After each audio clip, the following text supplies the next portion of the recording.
Moving on here from the weather, not only are Americans dealing with inflation, everything's more expensive. There's now an issue when it comes to something called shrinkflation. You might be wondering what that is. Here we go. Shrinkflation is what it's called, is the cousin of inflation. It's when producers put less product in boxes or containers for the same price to avoid scaring away customers.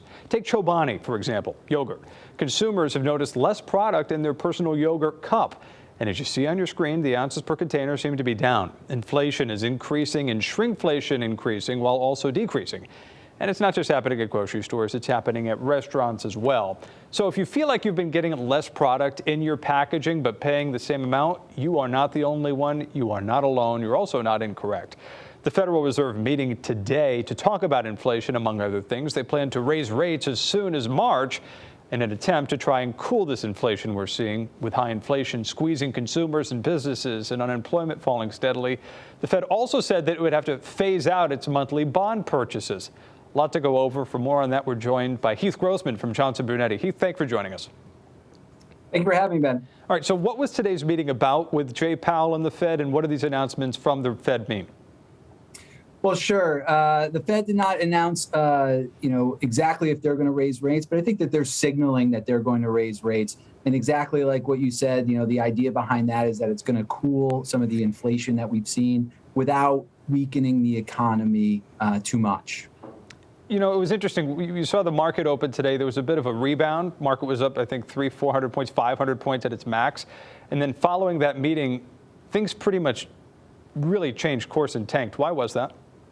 Well, sure. We've had very much a roller coaster ride over the last few days, and there's a lot of factors that go into it. Certainly the specter of rising interest rates as we're getting the signal from the Fed, the inflation that we're seeing over the past year or so, uncertainty over COVID and uncertainty over Russia and what's happening over there.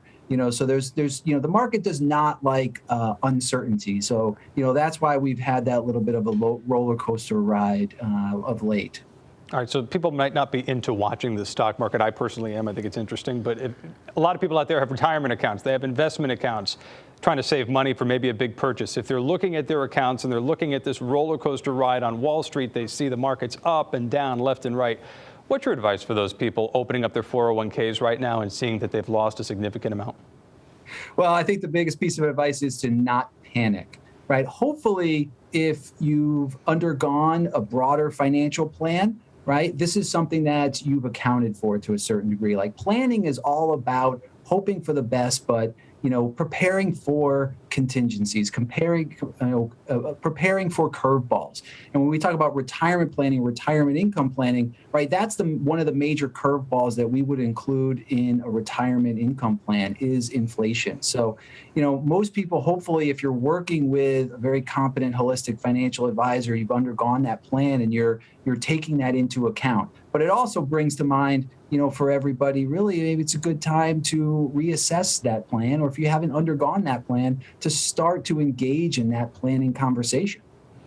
Here's the million-dollar question. Do you think this market dip, this correction, so to speak, is over? We didn't have one last year. Do you see more of a correction coming later on this calendar year? Well, we'll have to see. These things are hard to prepare for. It's really interesting time because, there's a lot of good things when it comes to the economy and the fundamentals, the true things that really move the market on a long-term basis. But on a daily basis, it can move on any type of rationality or irrationality.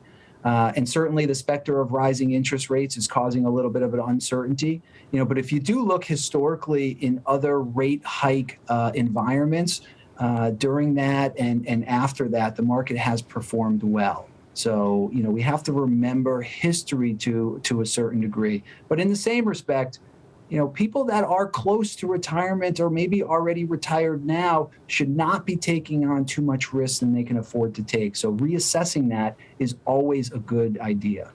The roller coaster ride continues. Heath Grossman from Johnson Brunetti. Thank you. We'll buckle up.